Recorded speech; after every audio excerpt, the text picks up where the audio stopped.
Anyway, so we had the student question. What now for students, right? Mm-hmm. So here's my thing. The question we're trying to kick, the thing we're trying to understand is when the system is gone, there ain't no system in play, right? So let's just get this straight. If the system is not in play, that is to say what it is right now. There's no schools, there's no system, there's nobody checking anything anybody's doing. University students in particular nobody cares about them right now. No one's even checking their coursework. No one's a fuck. So if that's the case, if we're in a situation now where the system is kind of like dried up and no one's really paying attention, okay, cool. The question becomes for a student, what now? In the sense of not how do I get my grade, not how do I get my assessments done, but what now in terms of how do I gauge my intellectual and educational progress, given that there's nobody by which to measure that, right? I don't know what the criteria are anymore, and there's nobody out there that measures that for me, right? So there's no one there to tell me, oh, it's like this or it's like that. This is how I know whether or not you're doing well at school, or this is how I know whether or not you're going down the right path that you need to go down. Given that is absent, in addition to the fact that students have, like, a lack of motivation trying to figure out what they're supposed to do next, the primary reason for this is how do I know what I'm supposed to do next? Like, okay, you sent me coursework or whatever, you told me to do this and that, but I don't necessarily know if that's going to cut the mustard, as it were, if that's going to really mean anything, or if you're really going to care about it after a while. So the question becomes, how do I gauge that? What's my motivation as a student? You see what I'm saying? Mm-hmm. As a student, because I wake up every single morning and I keep being told that I'm supposed to be studying, but as a student, what's my motive? Like, why do I care? And to some extent, for all of y'all who wanted the other option, I'm going to just add this, I'll just say this right now. For everybody who wanted the other option, or for everybody who's on here who are looking to have a conversation about what's my motivation, generally speaking, we're going to touch on it. It's going to come up. It's going to come up. But I want to kick it from that angle in particular first, because, hey, they won the vote. Democracy is democracy. Y'all got Brexit. They get this. I don't know what to tell you. That's just the way we kick it. All right? Listen, I'm not saying anybody here vote for Brexit. Y'all relax. Calm down. Calm down. We intelligent people. I ain't saying that. Relax, homie. But anyway, what I'm saying is, so get into it. But what I want to do first and foremost is break the word down, because I feel like we don't really understand what that means. So as a student, what's my motivation to study? All right, let me start here. But is it just me, or does it seem like the words motivation, I don't know, incentive, reason, purpose, kind of all the same thing? Yeah, of course. Yeah. Right? Like when people talk about what's my motivation, they tend to mean what incentive do I have, but they also tend to mean what purpose is there in me doing this, but they also tend to mean what reason do I have to do this. One could very easily use any one of those four words in almost the same context without thinking twice about it, right? Now, the problem with me is that they're four different fucking words. I don't know about you, but that's just me. I feel like words are important, which is why I swear every now and then, because every now and then, occasional fuck you is important. Like, we've got to throw in a little swear word every now and then. But, oh, by the way, just for anybody who's already on this ain't no PG-rated shit. We pass 7 o'clock anyway, this IG Live. Like, I take it with responsibility. Fuck, what are you going to do? So the point is, what I'm saying is, the words are important. And we've got four different ones that we tend to kind of like slip a slide in between as if they all mean the same thing. And what I think has happened is we've confused the four terms as though they mean the same thing, but they're wildly different. So, and let me be clear, I'm not blaming us for this. I'm putting the blame at the door of like the school and the education system for this. I'm not blaming us. I'm just saying that's the case. That we've confused these four things. And motive, incentive, purpose, and reason have all been like merged into the same principle. And they're not the same thing. But we've tended to think of them and use them as though they are all for the same principle. So let's break it down. And hey, listen, I ain't saying nothing special here. We ain't here to be mystical, but we can just look at the dictionary definitions. Anybody who don't believe a word I'm saying, just you're online now anyway. Don't go off to this live, but just hit on your Google and check it up. We're going to go through it. But let's look at it. So if you had a motive for something, right? If you had a motive for something, you look at the definition, all they mean is your reason for doing something. Here we go. Your definition for the word motive already uses the word reason. So we're confusing these two things automatically. So and this is the Cambridge Dictionary definition. And the definition we're saying if you have a motive for something, you got a reason for something, as though they're the same thing. But what's interesting is if you look at the way you use the word as a description or as a doing, even as a verb, producing physical or mechanical motion. Producing physical or mechanical motion. It's almost a causal thing. You know what I'm saying? So when someone says to you, I don't have a motive for something, or somebody says, I don't know what my motive is in order to achieve a certain thing, they're thinking of themselves in terms of what's the mechanical motion that will make me jumpstart and move this thing. So usually it's money, right? So if you pay me enough, I will do a certain thing, like a fucking vending machine. You put enough money in my account, this thing comes out my learning, right? Yeah. Like you pump me full of how much per hour, I'll produce whatever the fuck it is that I agree to produce for you, like a vending machine. That's the deal. That's what it is. That's my motive. That's my incentive. But that's what motive means, to move. Like the Latin origin of the word is the idea of moving somebody. But that's not the same as your reason or your purpose. Like think about it. When I talk about my purpose, I'm not talking about like what it is that mechanically moves me. It's my purpose. I mean something a little more than that, surely. But we confuse the things. Same thing as incentive. Again, incentive, the Latin origin of the word is the idea of charming somebody, to charm. You see what I'm saying? And again, it's the same principle. That's got nothing to do with what I think of as my reason and my purpose. And then again, we break it down even further. Your purpose and your reason, on the other hand, and this is what's really interesting. Dictionary definition of reason. Mark, you're going to love this. You're going to love it. I did a little etymology, because this is me, right? So I did a little etymology. Y'all know what etymology is? No, nobody here knows what etymology is, so I'm going to explain what etymology is. No, I didn't wait for an answer. I'm going to just tell you what etymology is, God damn it. It's my open seminar. Listen, let me say what etymology is. Study the origin of words. Very, very simple. Now y'all learn something. Y'all can take that home with you. Open seminar, there you go, I'm done. You know what, I'm switching this off. We're done for the night. There you go, you learned a word. Bye-bye, good night. No, I'm joking. The point is, etymology, right? So we're studying the origin of words, and in the study of the origin of words, what you find is the root of the word reason, not in terms of to reason, but in terms of what is your reason for a thing. If you assess the root of the word, you know what you find? It shares a root with the origin of with the word consider. You want to know what the root of the word consider is, bro? Now I'm gonna blow your mind, Mark. I'm gonna blow your fucking mind. You're never gonna consider anything the same way again. Now y'all better be concentrating on this shit, because I did the research. I need to check this out. Consider, fam. I'm writing this stuff down anyway. Damn right you write this down. Yo, y'all be taking lessons from Mark. Mark is writing this. Y'all be doing the same thing. So consider. You know what consider is? Consider means con, so con is in with, and sider as in sidus, and sidus in Latin means stars. So the word actually originally means with the stars. That is to say, your mind is with the stars. That's considering. Think about it for a second. Your mind should be anyway, in general. The fucking stars, yo, that's not me. That's what the word means. We ain't being mystical out here. I'm not making this shit up. I'm just saying that's what the word means. Like, if we just look up the origin of the word, that's what it means. Like, we ain't trying to get deep. No one's getting mystical. We're not talking about, ooh, there's a star in every one of our beings. No, fuck all that noise. I'm not into all that bullshit. We're not trying to, like, skeptical, none of that. We're talking about fucking etymology. I'm just saying the root of the origin of the word is that since you have been considering shit, you've been considering the stars. Now, let's move on. Take that into consideration. Consideration. You catch that? All right, I'm joking enough. But think about it. Take it into consideration. If that is the case, if the root origin of the word of reason comes from the idea of turning your mind to the stars, if the root origin of the word purpose is to put forth, to have reason, to put something forth, to head towards something, if those are the root origins of the word, ask yourself, is that really what you mean when you say, what's my incentive or what's my motive? Mm-hmm. Like, is your mind with the stars when you're asking yourself, what's my motive? Or what's my incentive? Like, how much have you paid me for this task? My mind ain't on the stars there. You see what I'm saying? We ain't considering shit. You see what I mean? The problem is, the issue is that the things have been merged together in the school system. Yeah. That is to say that because the school system cannot offer you the wealth of a purpose or a reason, they substitute that for a motive and an incentive. Do you see what I'm saying? In lieu of purpose and reason, in lieu of that, they give you motive and incentive. You have a motive to go to school in that you are moved to go to school and that you are moved to acquire an education.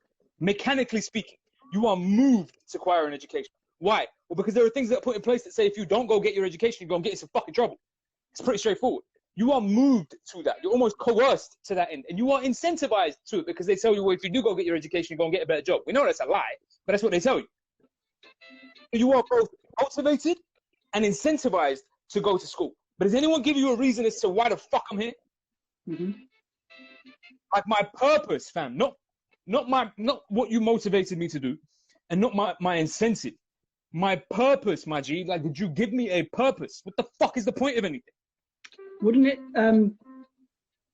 each school or each school system, there'll be a kind of particular, like if you're going to Hillcrest here, for example, or school around here, you want to be an astronaut, Like, no one's telling you how to be an astronaut. No one's encouraging you how to go down that road. Even Right. a doctor, it's harder to even just kind of go down that road. So a lot of us who go within, state school, Right. we don't, the options after school Right. isn't really something to even motivate us or put us in that, Right. to even question our purpose. Right. But when they say, go study this or go study that, go study whatever, we're still not really challenging our purpose. We're still not looking within to actually understand what really purpose actually means. But that's what I'm saying. The opportunity that we have around us, but purpose to our individual opportunity. Yeah. There's a different aspect there, I know, I agree with you, and that's what I'm saying. That's what I think is the problem, because we've substituted purpose and reason for motivation and incentive. And it's again, I'm not blaming any one of us individually. I'm not blaming the students. I'm not blaming people out there who feel like they have no motivation. It's that by and large, your motivation or your purpose has been replaced with the words motivation. When we put the poll up, nobody said they're not concerned with their motivation. I want to know what my purpose is. Y'all had a free opportunity to ask as many questions as y'all wanted. Y'all still have a free opportunity to ask as many questions as y'all want. You can type stuff up in the stream as much as you want. But I'm saying nobody switched it up. And I'm not criticizing anybody. I'm just saying to everybody, the two things were the same thing. To all of us, when we say, what's my motive, we think of my purpose as though the two things are the same, but they ain't. They're just not the same. We just think of it in those lines because, by and large, our education system is for shit. By and large. Because what is it? What's that phrase? What's that Michel Foucault quote? Schools serve the same social functions as prisons and mental institutions to define, classify, control, and regulate people. That's it. I'm gonna run that back for you. Let's run that back. I'm gonna just we'll run this back. We'll rewind that. Be like a battle rap, you know what I'm saying? Yo, say that again. We'll rewind that. I'm gonna run this back. Schools serve the same social functions as prisons and mental institutions to define, classify, control, and regulate people. It's not me. I'm not saying this. I'm quoting Michel Foucault. And again, that's not him saying this. Is Michel. Well done, bro. This is not him. This is Michel Foucault after years and years and years of study of the way school systems are set up. They're not designed to offer you a purpose. They're not. They're built to motivate you, and they're built to incentivize you to continue to go. They're built to give you a reason to continue, not a reason, but to give you a fork up the arse to make you want to continue studying. But that's it. They're not there to give you a purpose. They should be there. They should be there to make clearer to you how to discover your purpose. What I say, to make clearer to you how to develop a purpose. That's true. But they don't. But purposes for reasons of the poverty of their own system. That's just what it is. So the problem then becomes twofold. When that system disappears, when that goes away, like we have now, right? And there's no whatever else. So how do I know how I'm doing now? Well, the truth is that the reason students don't know what to do next now is because you didn't know in the first place. Like, ask yourself a question. If you've been going to school, like if you're a university student or a college student or a high school student, but any one of these three, right? If you're past the ages of like semi-maturity and you can formulate a clear thought, if you're at that stage in your educational progress and you find yourself out of school for whatever reason, but that means that you have been in school for however many years, but you arrive at this stage and you don't know how to progress your own educational development, doesn't that tell you, if nothing else, the school certainly didn't teach you how to get taught? Like, I'm just saying, is that me? Am I crazy out here? Like, I can't just be me. I'm saying, if you've been to school, like if you're in high school, you've been to school for at least 5 years. If you're in college, whatever else, or university, by the time you get to university, you're 19, 20 years old. You've been at school since you were 12 at least. So, I mean, and I'm not counting primary and all that kind of like elementary school, but if that's the case, if you've been in education for that period of time and you've been going in and out of school for 8 or 9 hours a day, every fucking day, 5 days a week, for God knows how many years, all of this time, and then the system, for whatever reason, decides to shut down, and you find yourself in a position where you can't work out how to develop your own educational progress or don't have the motivation for it, I'm not saying that's your fault, but I'm saying, shouldn't that suggest to you that the school fucked up? Like that, they fucked up. Yeah, and I guess also if we've been institutionalized our whole life, but if we've not been directly told why we really should be being educated, why we should really honor our education, or that's my point. We're not being told that, and then the system, the school systems just disappear. You're left questioning, like, yourself, what is the point? Like, what is the point in the school system? Because if I'm being institutionalized, I don't want to be going to school, a lot of the cases. Or if there's, the build up to, going to get a job afterwards, or the opportunities like we were just saying before, that come after that. And if there's none of those opportunities, or if they've been changed as well, then you get to the point, what is the point? You know, so obviously, what now? What is now? But well, this is what I'm saying. Obviously, we can turn to online, we can turn to TBT. You've obviously got a few answers. Well, look. I've had these experiences, right? So obviously, as you said, I do this, right? So I've been doing this for a living. Y'all already know that this is part and parcel of what we do. So I go. The whole business was started because of the fact that I went from school to school to school to school myself, because I didn't get educated in one school. I was a refugee, so I moved around. Like I was, moving around a lot, finding one home to the next. We've never been rich our whole life. So I went from one school to the next school to the next school. I had like 3 different primary schools. I had 2 different secondary schools. I had 3 different colleges, some shit like that. I moved around a hell of a lot, seeing mad schools. And the strange thing was, every single school I went to, I was wildly disappointed by the education. Wildly disappointed by the education. And I don't necessarily mean that I didn't get enough information. I didn't get enough information, but the way it was delivered wasn't, bro, their focus wasn't on making me smarter. Their focus was on making sure I learned by rote a certain system. Not the education itself, not books, not trying to figure out what the world means, not a purpose, not a function. All they gave me was a certain system to memorize and went, here, memorize this, regurgitate it in 12 months, and depending on how well you've regurgitated it, that's how close it is to what we gave you in the first place, we will or will not pass you. And that's it. And I'm supposed to walk out there and feel educated. Like, I didn't learn shit. Like, I sincerely learned more teaching myself outside of school than I ever did in it. I swear to God, I swear to this day, I did more reading and more work outside of school than I ever did in it. In fact, now we've got our own stream. I can air out mad schools from my own experiences. Like, I went to Filshin Valley School, got kicked out of every single class at Filshin Valley School for mad racist reasons, but I got kicked out of Filshin Valley School every single class. So for the last 6 months of my GCSEs, I taught my fucking self. Like, I taught myself. Ain't no one teach my GCSEs. I did that shit. I didn't need a teacher. I taught myself. But what I'm saying to you is, the poverty of that education, what happened was when I left and I ended up teaching myself, I discovered how much more I learned in the library on my own than I ever did in the classroom with that dickhead. And we all don't like him. And it's not because, again, they may not be bad people as people. They could be great human beings. I'm not questioning them. What I'm saying is that they're compelled to deliver a system of education on the basis of, 1, coercion, and 2, the use of like explicit and unjustified, unwarranted authority. And then you wonder why the fuck we don't like it. So what do you want from me? You set this up like a prison and an insane asylum, and you expected me not to feel like I was crazy or a prisoner? Get the fuck out of here. Like, it's stupid.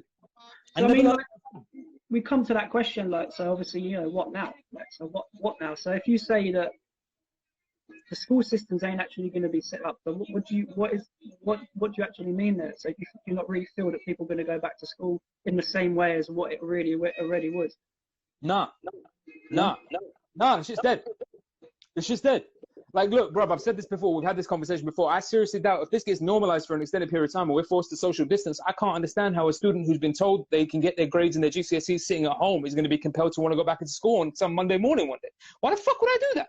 You just told me, using the same authority you use on me in school, you employed that same authority and told me I could get my grades from home. So why the fuck would I go back to school now and have you scream at me from the top of a desk somewhere? Get the fuck out. I'm staying at home.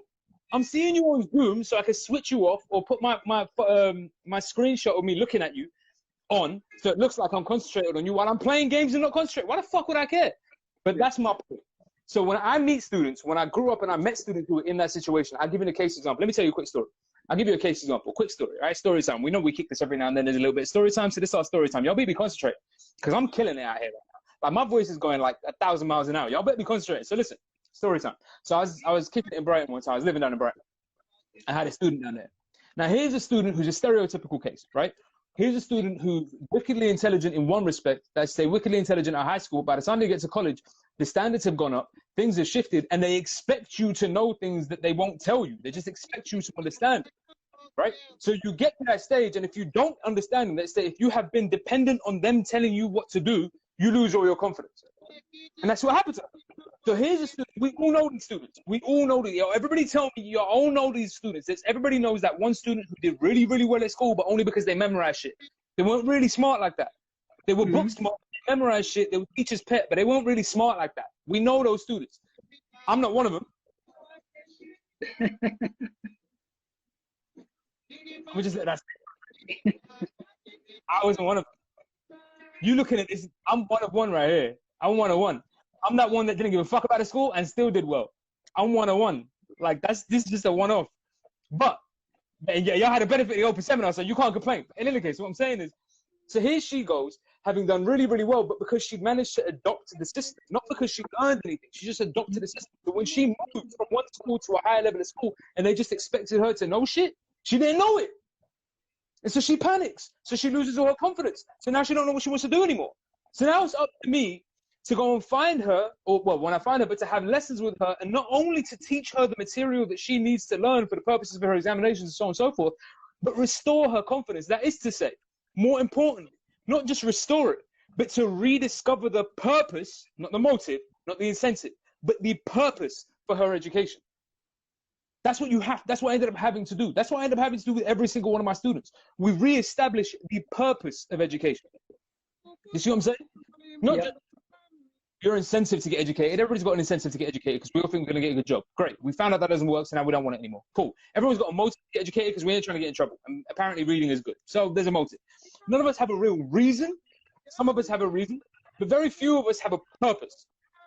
Like a reason might be like, you know, I want to become a doctor one day, or I want to go and do this one day, and I've got a clear path in mind. And in order for me to arrive at that destination, I've got to jump through these hoops in order for me to get there. So I've got a reason. But a purpose is totally different.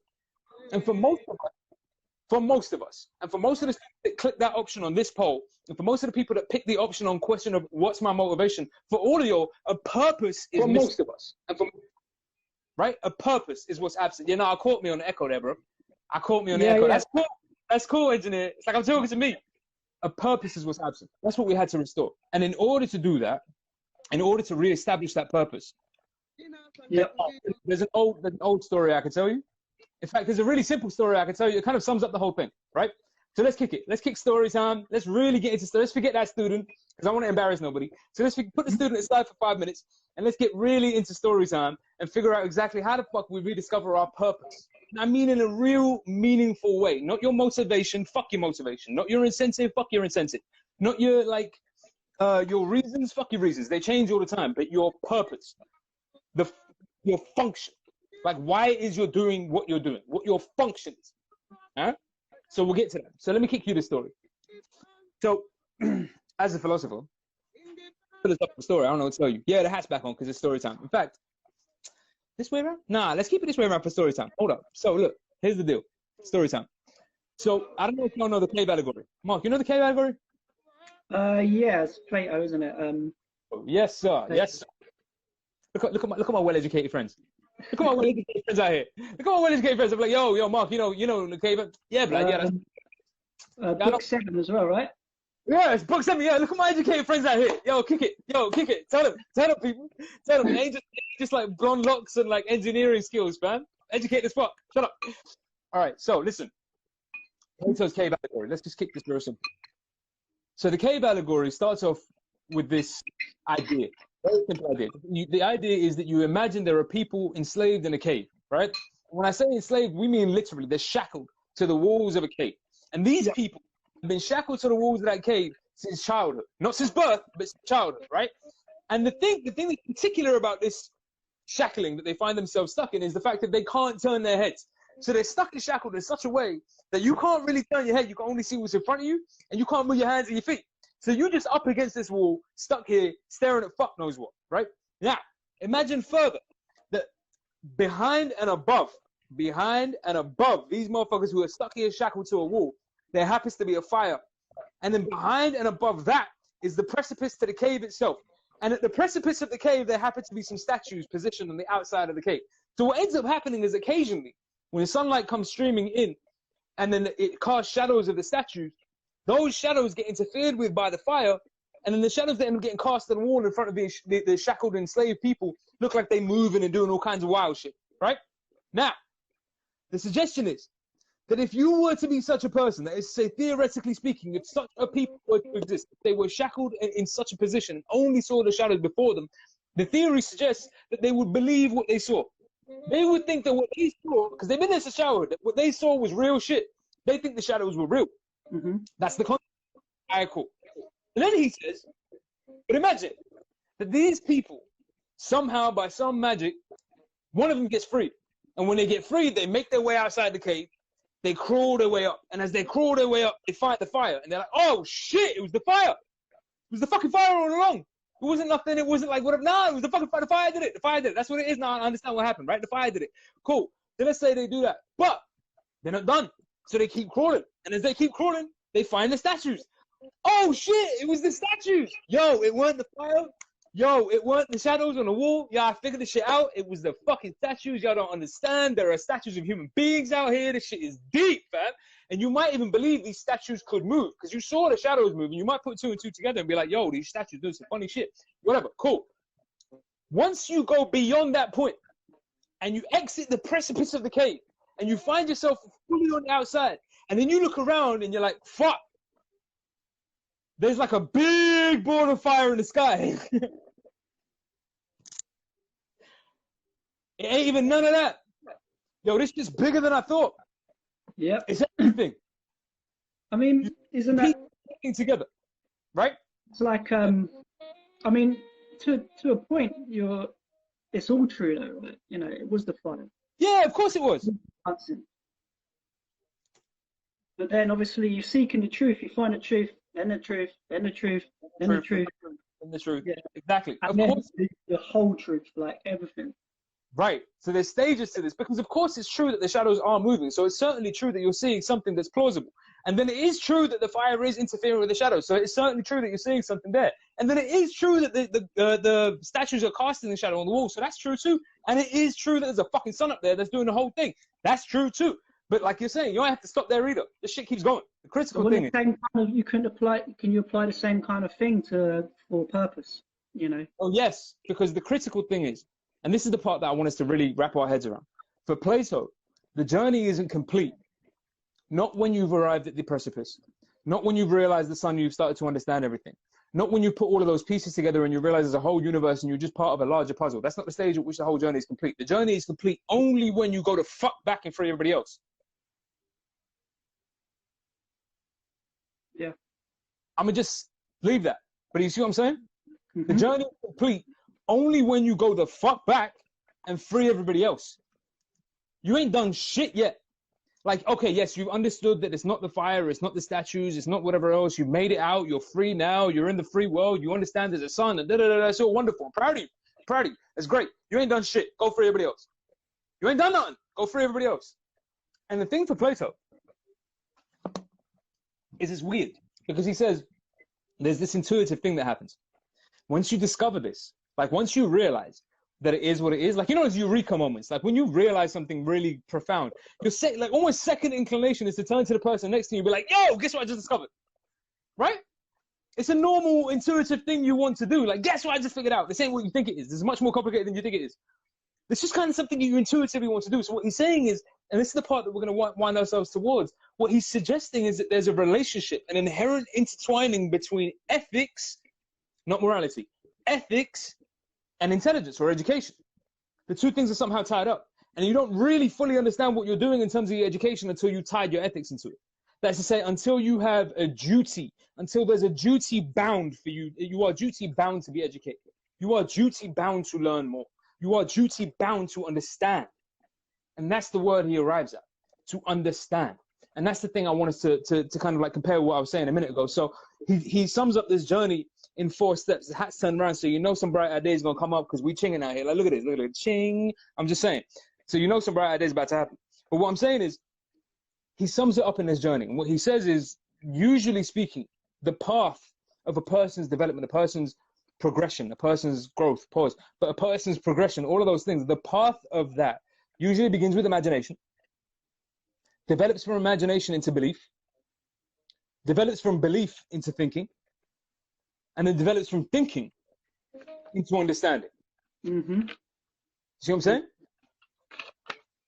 From imagination to belief to thinking to understanding. Now, for most of us, for the overwhelming majority of people, we tend to go from like imagination to belief to thinking and stop there.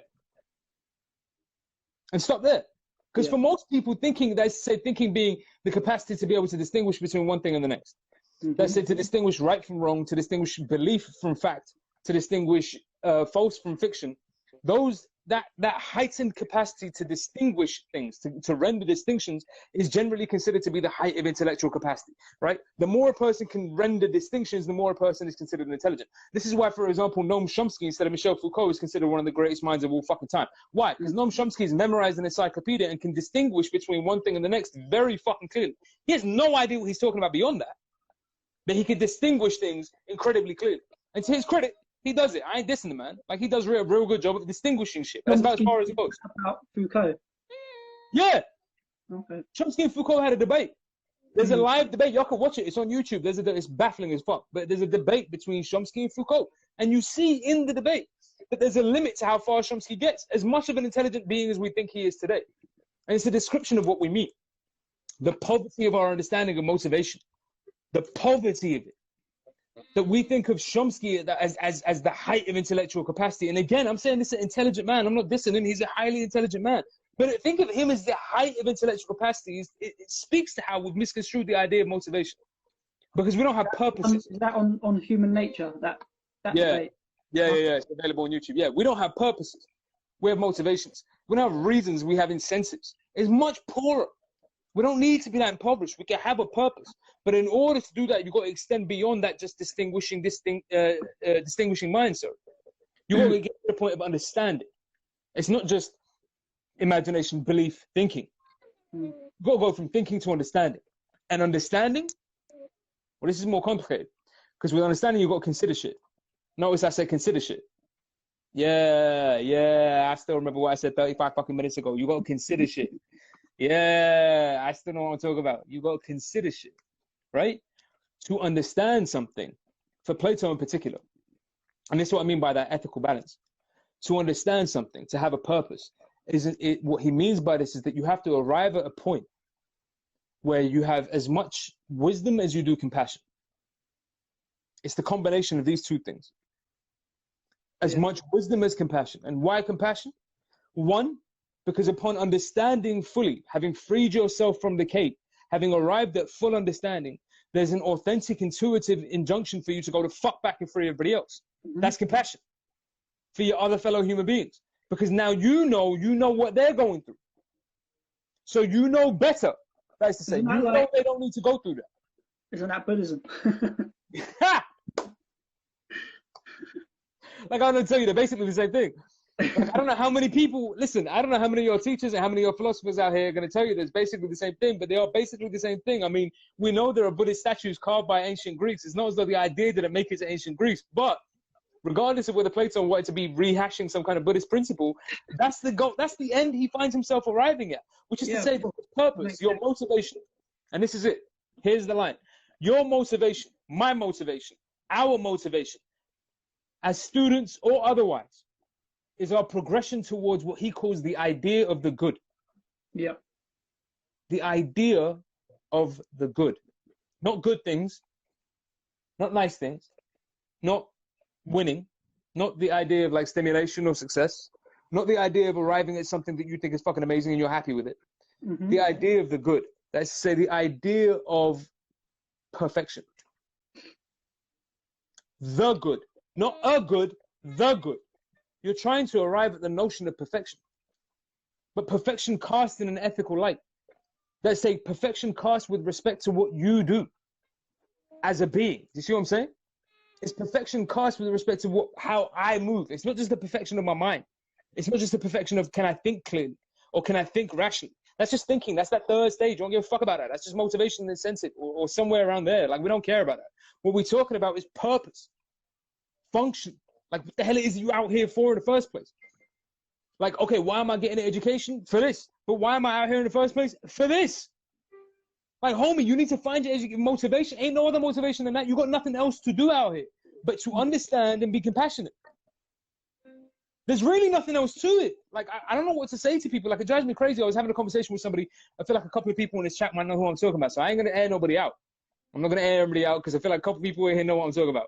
But I was talking to somebody a little while ago. I was out with some friends, we having drinks, yada, yada, yada, yada. And I'm sitting with some people. And while I'm sitting with some people, they introduce me to one of their friends. And one of their friends, we get into a debate. We get into a debate about some bullshit. I don't know, like income or whatever. Some bullshit. I don't give a fuck. But the point is, the long and short of it is, by the time we get towards the end of the debate, it becomes clear that what that person says to me is, well, I think that we are all individually special. Mm. And we all are here to discover our individual talents and our individual specialness. I'm like, all right, cool. No, that's true. But if you 30-something or if you 20-something and by now you still haven't discovered you're individually different from everybody else, I feel like you've got a long way to go. I kind of feel that I don't think we're here to necessarily discover that. But that's what I'm saying. How is it not based? Like you say, the perfection of being, you know, compassion. Like we already are that.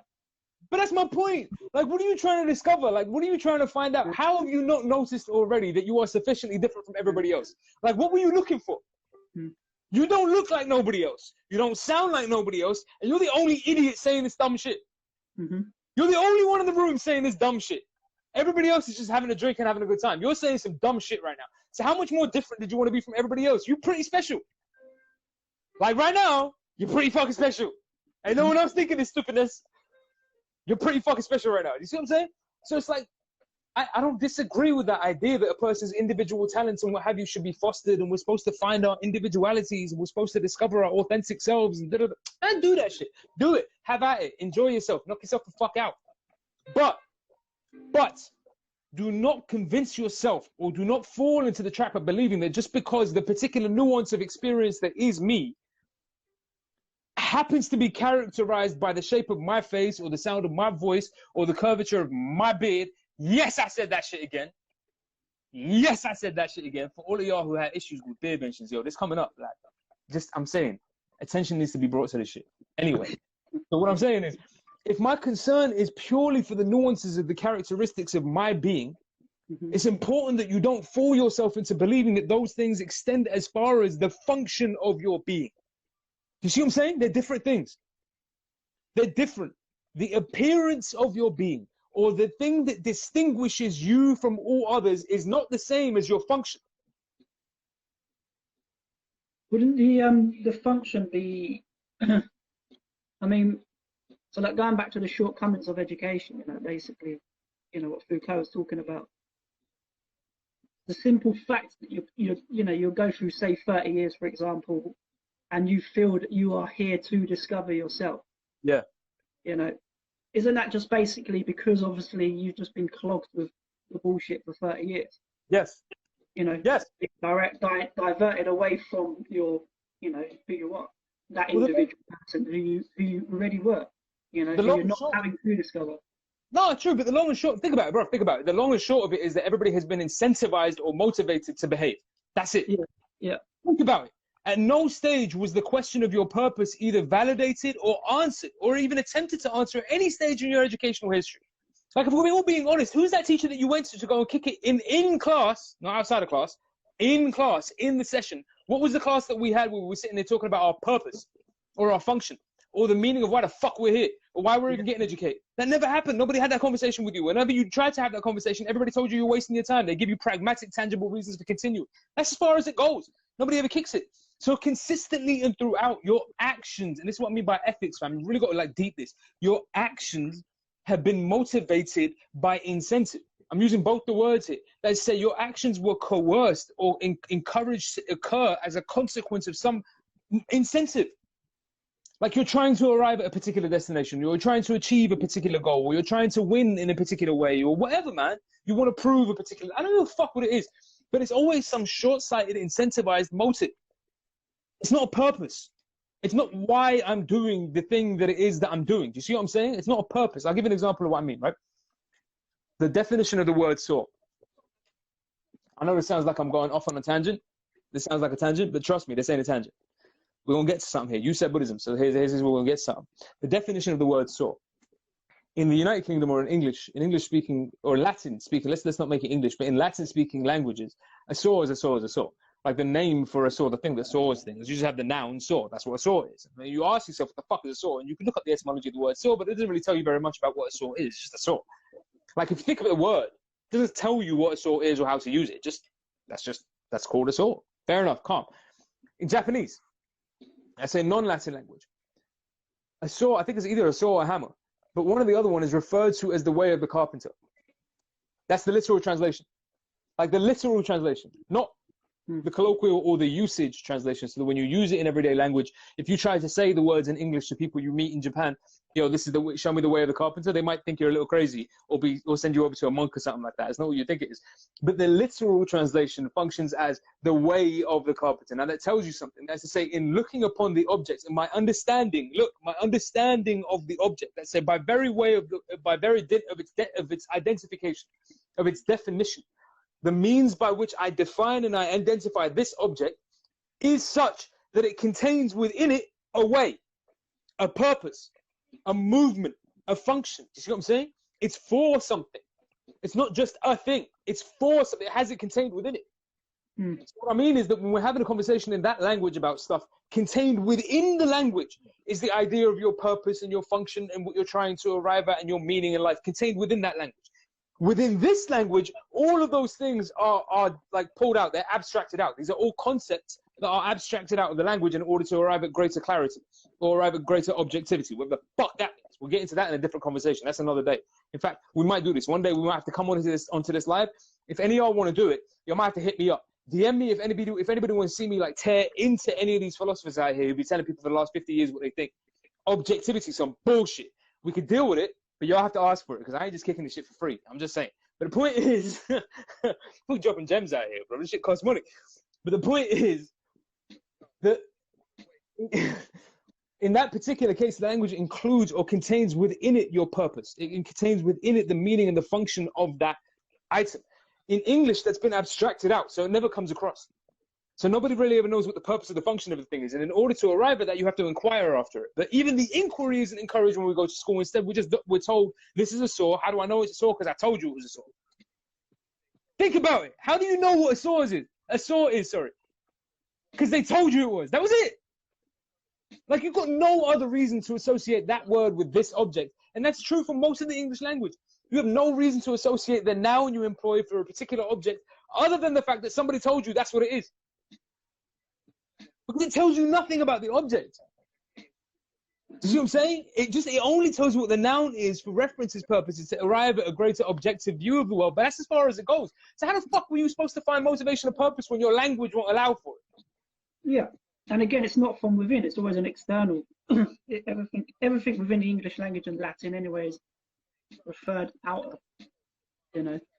Yeah, the whole thing is external. Like, trying to arrive at objectivity. But this is what I'm trying to say to you. Like, I don't think that means, listen, let's be clear. I'm not saying that means that we can't, therefore, navigate the English language in such a way that you can't identify your purpose or your motivation. We just did it at the outset of the session. So we kick the etymology, find out what the words mean, and realize that we're not using some of these words the correct way. That's not a problem.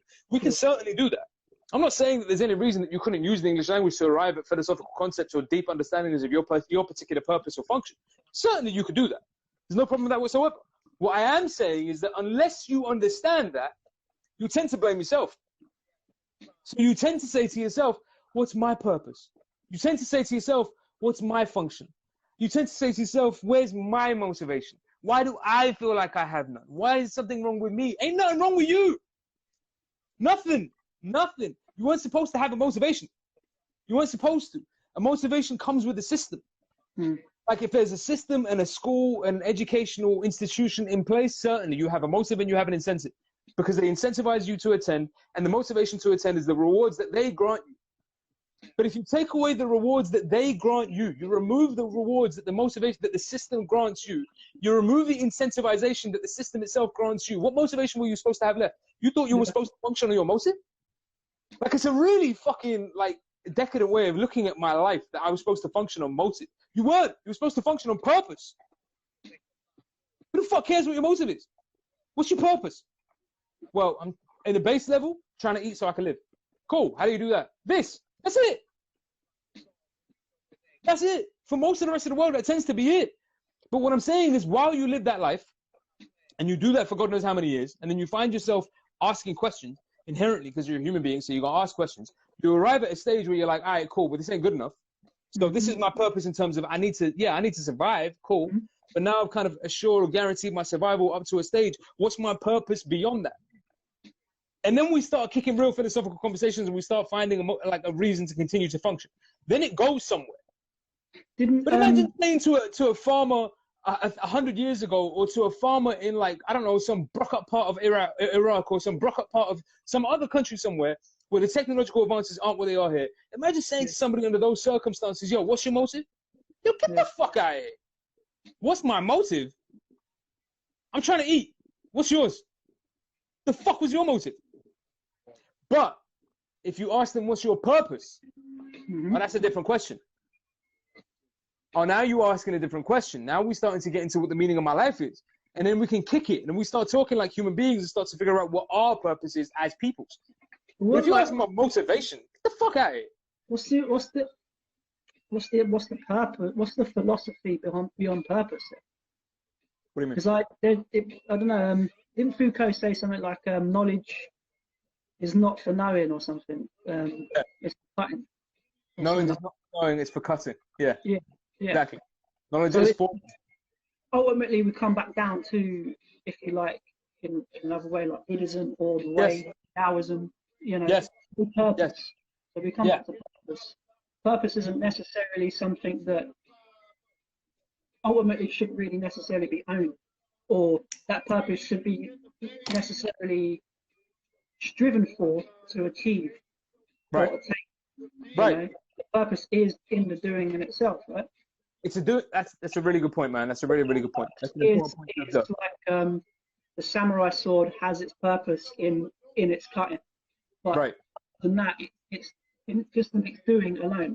Right. And having achieved the cutting, having cut something once, the samurai sword is now no longer without purpose. You see what I'm saying? It's not as though the samurai sword now has completed its purpose and it no longer functions, it no longer has a purpose. It's an ongoing function of the sword to cut. It's an ongoing purpose of you to understand and have compassion. That's an ongoing purpose. It's an ongoing the search, like the knowledge of the samurai sword, if it had a consciousness and it turned around to itself, what is my purpose? You'd be sitting there all day long trying to question its purpose. That's what I'm saying. Because it's not a matter of... It's not in the knowing of its purpose. Yeah. It's in the doing of its purpose, right? Exactly. So if you were talking about motive and incentive purely, a person was motivated to achieve a thing or incentivized to achieve a thing, that's about as far as you get. Once you've achieved the goal that you were set up to arrive at, that you were motivated to arrive at, now you need a new motivation to take the next step. And okay, what's my motive to get to the next step? You got to find a new motive. And you constantly have to recreate this because you're talking about stages. We're talking about goals and achievements. When we're incentivized and we're motivated, we're talking about goals and achievements. We're talking about stages of what have you. On a purpose, when we say the word function, when I say what your function is, you were right to bring this up. What I'm talking about in terms of your purpose is not a goal. This is not an end goal. There is no end attainment here. Like, this isn't something that you arrive at and then it stops and you're like, okay, I got there now. What next? Ain't no what next. You just do this forever. That's it. That's your function. The compassion and understanding of all beings, the perfection of your being, that's to say, to move in such a way that you arrive at the understanding of the idea of the good. That's to say that all of your actions, and just consider this for a single second. I don't think that any of us can say that we do this. Just think for a single second, whether or not all of your actions, that's to say your every action, the words you speak, the actions you make with your hands, the gestures you commit during the course of the day, the food that you cook for yourself, the tea that you prepared, all of your actions. Ask yourself whether all of your actions were conducted by means of compassion. Let's say whether or not they were instructed by the thought or the idea of compassion. Or they were instructed purely by desire. They were instructed by need. They were instructed by hunger or the satisfaction of some motivation or some incentive. They weren't, not all compassionately driven actions. Now, that doesn't mean that's not possible. It's perfectly possible for every single one of your actions to be to speak the language of ethics. Your actions, to move ethically with your every motion. That's perfectly plausible. But in order to do that, it requires that you understand your every situation. Every. And I mean everything. Let's say what's going on right now, what's going on 5 minutes ago, what's going on in 5 minutes from now. And the only way you do that is to understand. It's not to imagine. It's not to believe. It's not to think, let's say to distinguish between things. It's to understand, to have compassion for, to open yourself to, let's say, to allow to step back far enough to allow that which you're trying to understand to reveal itself to you. See what I mean? Not for you to go in and fiddle with it and have a look around and start to distinguish this piece from that piece and that piece from this piece. That's thinking. That's perfectly fine. It's a legitimate thing to do at a certain stage. But at some point, having done that, the idea is for you to take a step back and look at the whole piece and let it explain itself to you in much the same way as the person who escapes the cave, finally having arrived, no longer needs to move the statues, no longer needs to analyze the fire, and no longer needs to touch anything, but can sit in awe of the stars and the sun and realize, allowing it to speak to him, that something deeper is going on. Sure. You know what I'm saying? So it's an understanding that you arrive at. Forgive me. It's an understanding that has no goal. There's no end destination. It's an ongoing thing because it's a function to allow every action to speak the good. In that respect, this we'll wrap this up. So check this out. This is the idea. This is what I'm talking about. This ongoing process. There's this passage. Yo, listen. A certain swordsman in his declining years said the following: in one's life, there are levels in the pursuit of study. In the lowest level, a person studies, but nothing comes of it, and he feels that both he and others are unskillful. At this point, he's worthless. In the middle level, he's still useless, but he's aware of his own insufficiencies and can also see the insufficiencies of others. In a higher level, he has pride concerning his own ability, rejoices in praise from others, and laments the lack of ability in his fellows. Now, this man has worth. In the highest level, a man has the look of knowing nothing. And the reason for that is this. It goes on. He says, because this person is aware of the endlessness of entering deeply into a certain way and never thinks of himself as having finished. He truly knows that his own insufficiencies, and never in his whole life thinks that he has succeeded. He knows no thoughts of pride, but with self-abasement knows the way to the end. So that throughout his life, he advances daily, becoming more skillful than yesterday, more skillful than today. This is never ending. And that's the idea. That in order to open oneself to compassion, that's to say to think, to understand with compassion, it's necessary for us to step back from our own goals and our own motivations and allow the world to speak its truth to us. At a certain point, you need to step back. In order to understand your purpose, you need to look at it, not cut it up and figure it out. Just sit back and look at it. All right. I've got one quote, but it's education is our passport to the future, but tomorrow belongs to the people who prepare it for today. That's what it is. Who's that? Malcolm X? Malcolm X, man. Of course. Of course. That's our boy, fam. That's our boy. Malcolm X is our boy. Yo, Mark, you want to kick the quotes that we're coming for today? One of the quotes is which we didn't even use actually, but it's another Michel Foucault one. Obviously, that's a big part of the topic today. It is. Education may well be, as of right, the instrument whereby every individual in a society like our own can gain access to any kind of discourse. We well know that in this distribution, in what it permits and in what it prevents, it follows the well-trodden battle lines of social conflict. Every educational system is a political means of maintaining or of modifying the appropriation of discourse with the knowledge and the powers it carries with it. Kick the knowledge, Mark.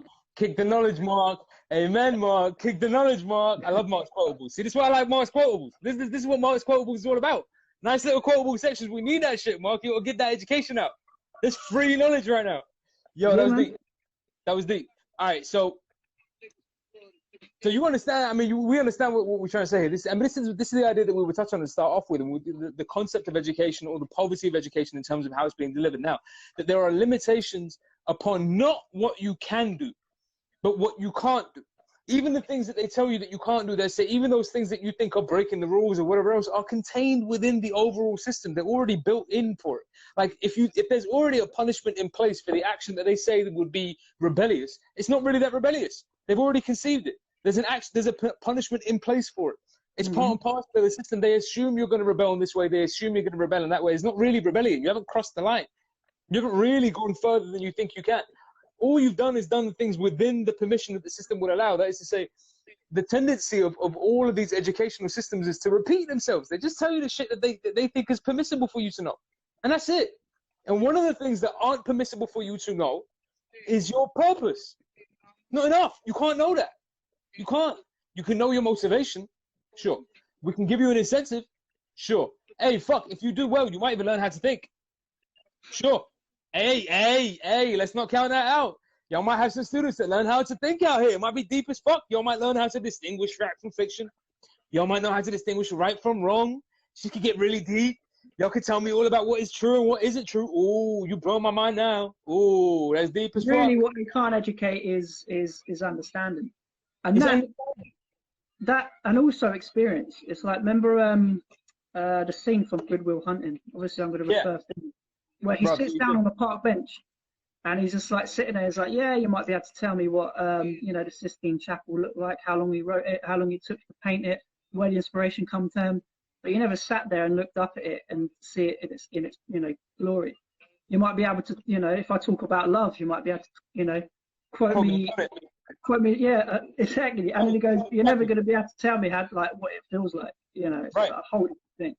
Right. That's understanding. Like, that's the wisdom. That's what we mean by the understanding that includes an ethical action. Like, did you know, for example, ethics, or the way that that Plato referred to ethics, was by use of the word praxis. Praxis doesn't mean, well, praxis is a weird word, we don't use it anymore, right? But praxis just literally means ethical action. Ethical action in the sense of your literal actions. That's all it really means. So the actions that you commit that contain within them ethical commandments or ethical duties. That's to say that you move in such a way that's ethically encouraged, ethically inclined.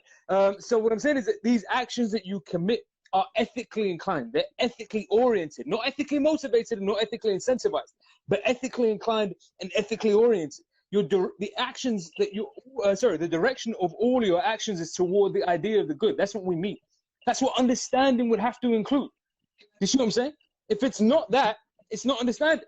If you're not informing your ethical stance with relation to the world and the way you move within it, then we're not talking about understanding. We're just talking about maybe thinking. We're talking about maybe believing, or we're probably talking about imagining. But it's one of those three. We are certainly not understanding anything. If it hasn't had an influence on the way you move, you haven't understood it. But this is the key area of philosophy. So there's this quote from Heidegger. Look, I'm stealing Mark's quotables. Sorry, Mark, I'm stealing your quotables, Brad. I'm jumping in on you, right? So Mark's quotables, but we got to add this to Mark's quotables in any case. For Mark's quotables, here, let me just add this to Mark's quotables. There's this quote from Heidegger. And what he says is this: in philosophy, more than in any other study of understanding, right? In philosophy, more than in any other field, the general criticism is that you can't do anything with it, which is true.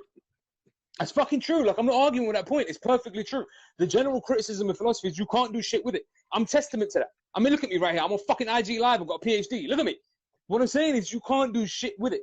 And generally speaking, that's the case. What Heidegger says is the problem with that criticism is not that it's true, because it is true. The problem with that criticism has got nothing to do with anything. It's certainly true that you can't do anything with philosophy. But the point is not what you can do with philosophy. The point was what philosophy would do to you.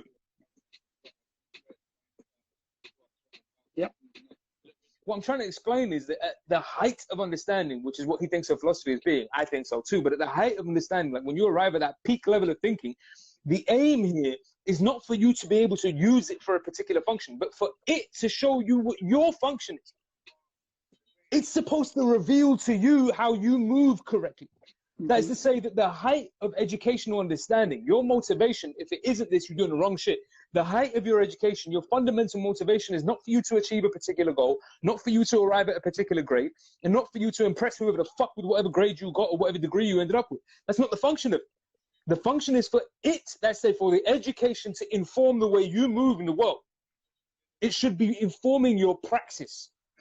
It should be informing your ethical action. That's its function. And if it ain't that, it ain't education. If your motivation ain't that, it ain't motivation. These are bars. Like if it's not, if that's not what it is, you ain't doing the right thing. It's that simple. And that's the simple reason why you can't continue to find your motivation, why everybody feels like their motivation is lost, whether I'm in education or otherwise.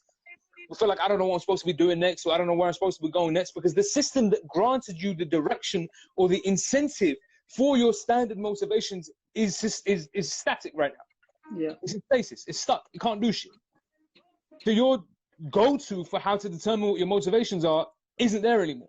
So what it's revealed is the fact that you didn't have them without it. Such was the poverty of our understanding of our lives, that I didn't have a real sense of purpose without it. And once it was gone, my sense of what the fuck I'm still doing here kind of went out the window. That's a problem. Because we're not talking about purpose. We're talking about motive. We're not talking about reason, we're talking about incentive. And this is what I mean. It's not what you do with it, it's what it does with you. And this is not a one-off thing. Like, you don't arrive at what it does with you and then you move on with the rest of your life. This is an ongoing for the rest of your life process, fam. Like, I'm sorry, but like, learning from life is a whole life thing. Like, you're going to learn what it's like to be 35, the same way you're going to learn what it's like to be 36, and then you're going to learn what it's like to be 50 and 80, hopefully, God bless. And like, you know, fingers, like, you know, knock on wood and what have you. God bless, and I hope everybody stays okay to all of your families, and then we all see each other out to our oldest ages and what have you. But you're going to learn what these ages are. You're going to discover what that is. Like, you're going to get there. Yeah, of course. You know what I'm saying? You're going to arrive at that stage where you're going to find out what it's like to be 75, or you're going to find out what it's like to be 85. And you're going to find out what it's like to arrive at a point in your life and you ain't ever thought about what the fuck your life is about. Mm-hmm. That's the shit that gets me. That's why this is my listen, if we're looking for motivation, it's mine. The only reason I can understand why the fuck I will be here in the first place is because if we have an educational system that's intended to incentivize and motivate you exclusively without providing you with a purpose, then it was always clear to me that the second that system was held up, the second that system don't work no more, the second that you can't take guidance from that system anymore, you got a whole family of people that are lost. And we all stuck out here with no purpose. And the terrifying end of that is that you're going to find out what it's like to be 85 and you never asked. Yeah. And you never asked. I guess, I mean, it's obviously like coming straight back down to how we can reintroduce the whole educational revolution. You know, like you said with, so like Plato, for example, you know, you say, isn't it like all philosophy, modern philosophy or whatever, Western philosophy, base their form of, you know, knowing from Plato, like the start of that. So again, it comes back down to what now? Yeah. You know, what now? If these institutions are now, you know, now no longer, I feel like, what the hell is going to happen if there's no real grounding kind of philosophy in this new movement, this new generation? I mean, I've been seeing a lot of stoicism coming up, a lot of stoic. Right. Down with stoicism. Like, if that was our next wave of education, our next way of philosophy, I'm like, yeah, straight up, let's do something. Let's tip into stoicism. Right. But, I mean, in the world of TikTok, in the world of, I mean, what? No, look, listen, to me, it's real simple. It's really, really, really simple. This is actually a really complicated concept. There are very, very simple, very pragmatic, very straightforward steps that we can take, particularly now when there's nothing else encouraging you to move any faster than you wish to, right? When you're compelled to stay the fuck at home and you ain't got nothing to do and you have to stay at home, or there's no work or there's nothing else and you've got nothing but time in front of you, as much as you might hate it, it's a perfect time for you to do some of this really, really simple work. And some of that really simple work is this. Last week when we had this conversation, I kicked some really simple pragmatic steps in terms of what a person can do to calm their fucking mind down. I'm going to give you some real simple steps right now in terms of determining what your motivation is. And it should be really, really easy. And here's what it is. Look, I'm going to make it real easy for you. Here's how we determine, how we find our motivation, or how we determine what our motivation should be.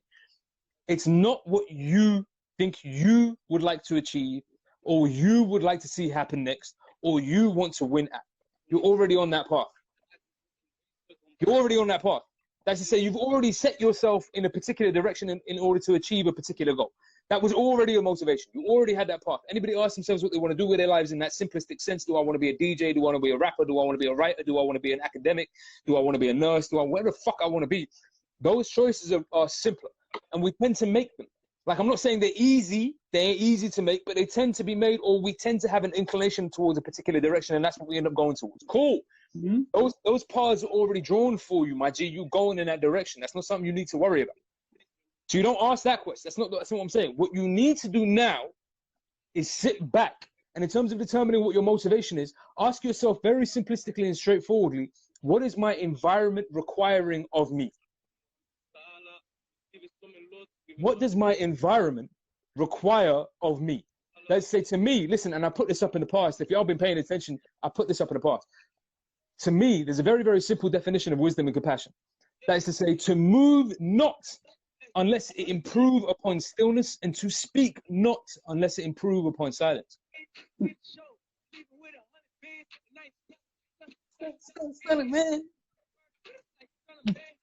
This improved upon silence. I'm telling you, Tory Lanez improved upon silence. It happened. It happened. The Tory Lanez improved upon silence. But It's that you move not unless it's improve upon stillness, and speak not unless it improve upon silence.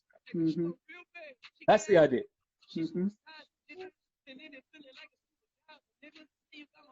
That improved upon stillness. I'm sorry, it had to happen. It improved upon the stillness. You've got to admit that improved upon the stillness. I could have just sat there, but it looked much better than me to do some dumb shit. What I'm saying is, to my mind, that's the first step. This is the first easy step in terms of allowing oneself to determine one's motivation in a much, much calmer, much more authentic, much more relaxed, and far less anxiety-inspiring way. That's to say, rather than me having to ask me what my motivation is, which is a weird thing to do, because now I've got to be my own coach in my own head, and that's really nuts. Now I've got to be two people in my mind all day long, and that guy's a dickhead. The guy who's motivating me in my own head is a dickhead. I hate that person. Like I hate him. I hate him. He's an asshole. Yo, you're not good at this. Yo, work harder. Yo, you got to win. Yo, up and grind, man. Morning and grind, man. Yo, you got to win out here, man. You got to make those bucks. Yo, shut the fuck up. I hate that guy. Like, I hate that guy in my head. Constantly telling you to grind, constantly telling you to win, constantly telling you if you're better than your neighbor. Man, shut the fuck up for 5 seconds. I hate Put him to bed for 5 seconds. Let my man rest, because he sounds exhausted, stressed the fuck out. Like he needs a friend or something, or a hug. I don't know. But like, leave him alone for 5 seconds and just chill. And rather than trying to determine what your own motivation ought to be, look around at your environment, your immediate environment, and see what it demands of you. What does your environment require? Compassionately. Do your plants need watering? Does your kitchen need cleaning? Do your friends need seeing to? Do your kids, I don't know what you're doing with yourself. Does your book need reading? Does your textbook need filling up with information? Does that email need sending? Does that, whatever, what is required of you? What do I want to do? What's required of me? Mm-hmm. What does the world need from me right now? Because in order for me to move, in all honesty, looking around at my world right now, it's pretty peaceful and calm without me fucking it up. I'm just saying, without me moving around too much, shit's pretty peaceful and calm. The second I start moving around and doing shit, I start developing all these desires and stresses and confusions and whatever else. Things are pretty calm when I wake the fuck up. So if I just sit the fuck still, I might learn something. And I'm just saying, take 5 minutes. I'm not saying we've got to spend all day long in meditation, any kind of dumb shit. I'm just saying, take 5 fucking minutes. Look around at your environment. And instead of prioritizing your day on the basis of what you think your motivation should be so you can get your grind on and make your P's and whatever the fuck else you've been driving yourself towards, ask yourself what your environment requires of you. And whatever that is, do that.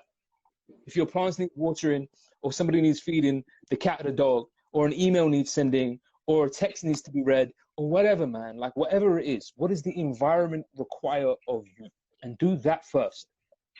Do that first. Get that straight. And see what doors open as a consequence of committing those actions, because it ain't dead end. Like, do that first and keep yourself open to what comes as a result of it. Whatever that happens to be, you're going to respond to it correctly, but like, I don't know, just wait for it. But why are you fucking rushing all the time? Like, trying to find a motivation. Who am I? Whatever. Just chill. You're going to get to where you want to get to anyway.